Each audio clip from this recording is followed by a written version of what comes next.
Hello everyone, मैं Aarti. Welcome to biology diaries. आज हम डिस्कस करेंगे सेल मेम्ब्रेन के बारे में। चलिए फिर शुरू करते हैं। सेल मेम्ब्रेन को हम प्लाज्मा मेम्ब्रेन भी कहते हैं, प्लाज्मा लेमा भी कहते हैं एंड बायोलॉजिकल मेम्ब्रेन भी कहते हैं। सेल मेम्ब्रेन जो है सभी लिविंग सेल्स को सराउंड करती है। The outermost layer of every living cell is called as the cell membrane. So what are the characteristics of the cell membrane?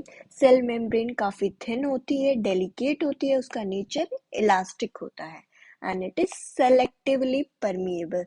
That is, it is semi-permeable. Semi-permeable का मतलब क्या होता है? It only allows selective substances to pass through. It does not allow all the substances to pass through. ये कुछ certain substances को ही अपने through pass होने देती है. You can see in this diagram, this is the cell which contain a nucleus and the outermost layer of the cell is called as the cell membrane, or we can say plasma membrane or plasma lemma or biological membrane. So this cell membrane, the outside of the cell membrane environment is called the extracellular environment, or we can say extracellular fluid. The things present inside the cell, they are the intracellular fluid or intracellular environment. So cell membrane का क्या function होता है? वो intracellular fluid को extracellular fluid से separate करता है. It separates the extracellular fluid from the intracellular fluid. Cell के जो भी इंटीरियर रीजन में जो भी चीजें प्रेजेंट है उसको आउटसाइड एनवायरनमेंट से सेपरेट करके रखता है cell membrane. Now what is the composition of the cell membrane? Cell membrane के अंदर लिपिड्स प्रेजेंट होते हैं, प्रोटीन्स एंड कार्बोहाइड्रेट्स. लिपिड्स का कंपोजिशन रहता है 40%, proteins 50% and carbohydrates 1 to 10%. Lipids further composed of phospholipids and cholesterol. Phospholipids and cholesterol जो है ये सेल मेम्ब्रेन की आउटर मेम्ब्रेन को बनाते हैं. And the phospholipids diagram is here. It contains a phosphate head which is polar in nature and hydrophilic. Hydrophilic means water loving. And the tail-like structure, that is fatty acid tail, is non-polar in nature and it is hydrophobic. Now proteins और lipids का composition जो है सभी cells के अंदर थोड़ा थोड़ा vary करता है.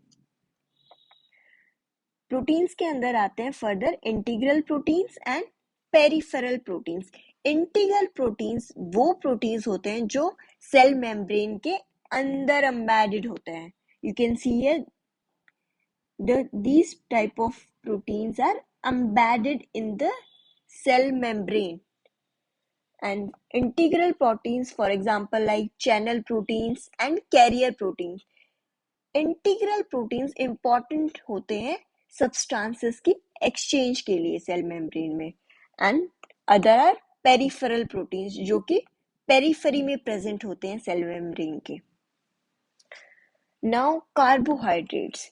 कार्बोहाइड्रेट्स का कंपोजिशन रहता है 1 to 10% in the cell membrane.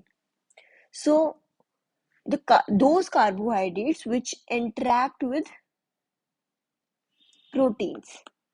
Suppose this is a carbohydrate molecule, they interact with the protein molecule and they form the glycoproteins.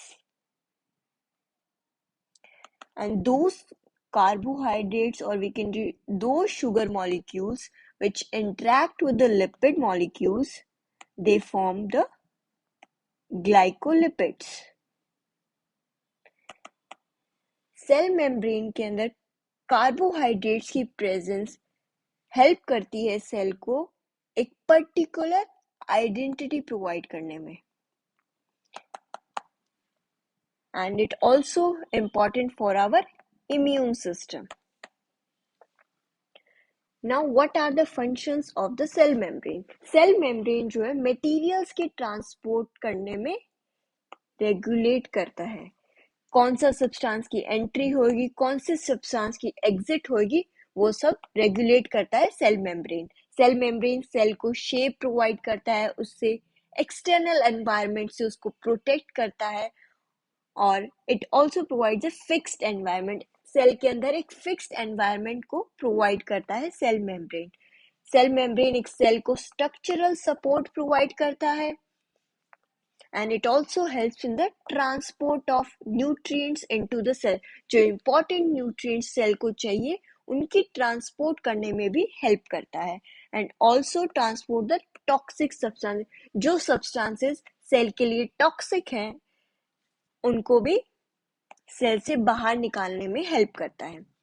जब कोई भी शुगर मॉलिक्यूल और कार्बोहाइड्रेट मॉलिक्यूल एक प्रोटीन मॉइटी के साथ इंटरैक्ट करता है तो they form the glycoproteins in the cell membrane, and if the fat molecules interact with the protein molecules they form the glycolipids.